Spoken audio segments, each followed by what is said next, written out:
Olá, você acompanha agora notícias do Brasil e do mundo. E olha só, a Polícia Federal reforçou a segurança no aeroporto de Viracopos, em Campinas, no interior paulista.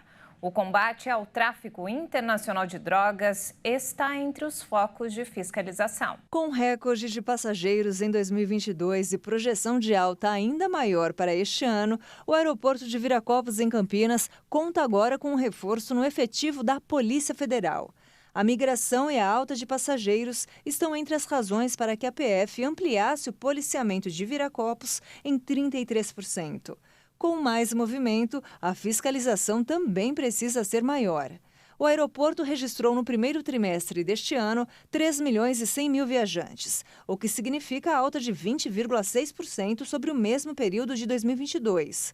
Com esse aumento, o total de passageiros que embarcou ou chegou ao Brasil de viagens internacionais nos 3 primeiros meses de 2023 cresceu 92% em um ano após a pandemia de Covid-19. O número passou de 131.500 para 253.700. Viracopos já havia encerrado 2022 com recorde de viajantes desde o início da concessão para a iniciativa privada, 11 milhões e 800 mil, o que representou acréscimo de quase 2 milhões sobre os 10 milhões verificados no período anterior. Com a evolução de passageiros, a PF explica que é importante o controle migratório pela Polícia Federal. Também é necessário o reforço da segurança, com maior fiscalização no aeroporto e o combate aos crimes, incluindo o tráfico internacional de drogas por via aérea. Após os recentes casos de violência nas escolas registrados nos últimos dias, os estados têm se mobilizado para garantir mais segurança nas instituições de ensino, a fim de evitar que episódios como esses aconteçam novamente. Foi na Escola Estadual Tomásia Montoro, palco do último ataque em São Paulo, que resultou na morte de uma professora de 71 anos, que o governador do estado, Tarcísio de Freitas, anunciou o investimento de 240 milhões de reais em ações para ampliar a segurança da comunidade escolar. Acompanhado do secretário estadual da Educação, Renato Feder, e do secretário da Segurança, Guilherme Derrite, o governador comunicou a contratação de empresas privadas com profissionais desarmados para a segurança das escolas e de 550 psicólogos para atendimentos semanais nas instituições de ensino, além da criação de uma linha direta entre escolas e polícia militar e a elaboração de um dispositivo de acionamento prioritário para escolas no aplicativo 190, por onde docentes e estudantes poderão fazer denúncias de forma anônima. O prefeito da capital paulista também acompanhou o anúncio e destacou o momento mais marcante do evento. Na fala de uma das professoras, ela dizia o seguinte: nós precisamos de que os filhos abracem mais os pais e os pais abracem mais os filhos.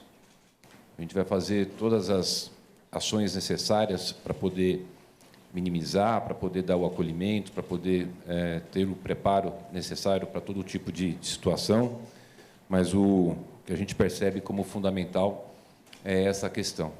E aqui na Prefeitura da cidade de São Paulo, outras medidas de segurança às escolas foram anunciadas também em coletiva de imprensa, comandada pelo prefeito Ricardo Nunes e com a participação de secretários municipais e vereadores, em especial a criação de um botão de alerta para momentos de emergência. O aplicativo de celular estará disponível a partir do dia 19 de abril para representantes das 8 mil escolas da cidade, entre municipais, estaduais e privadas. A ideia é a gente ter um pré-cadastro dos profissionais de educação.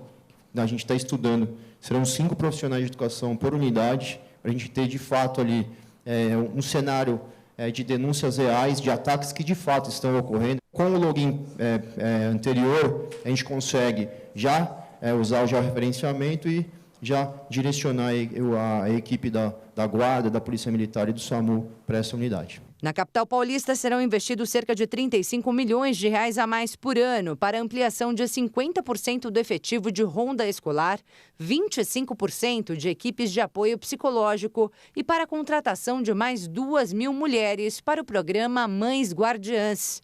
Além disso, a Prefeitura ainda anunciou a criação do Comitê de Proteção Escolar, com a participação de 7 secretarias e do Gabinete Integrado de Segurança Escolar para otimizar as rondas nas escolas. Para além das ações da Prefeitura, o secretário municipal de Educação, Fernando Padula, fez um apelo a toda a população para o fim da propagação em redes sociais de supostas fake news sobre ameaças de massacres.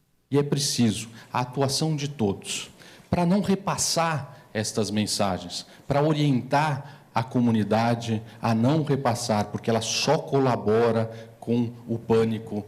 É preciso, como foi dito hoje, encaminhar para as forças de segurança estas mensagens para que possam, com a tecnologia, a expertise, seja federal, estadual, municipal, fazer a investigação, prender quem está espalhando fake news, quem está fazendo ameaça, mas, acima de tudo, manter a escola como algo sagrado, manter a escola como um templo de paz, manter a escola como um local de paz, de tranquilidade, de harmonia, de aprendizado. Segure o dedinho e não mande estas mensagens. E falando agora sobre economia, olha só, o agronegócio empregou 19 milhões de pessoas em 2022.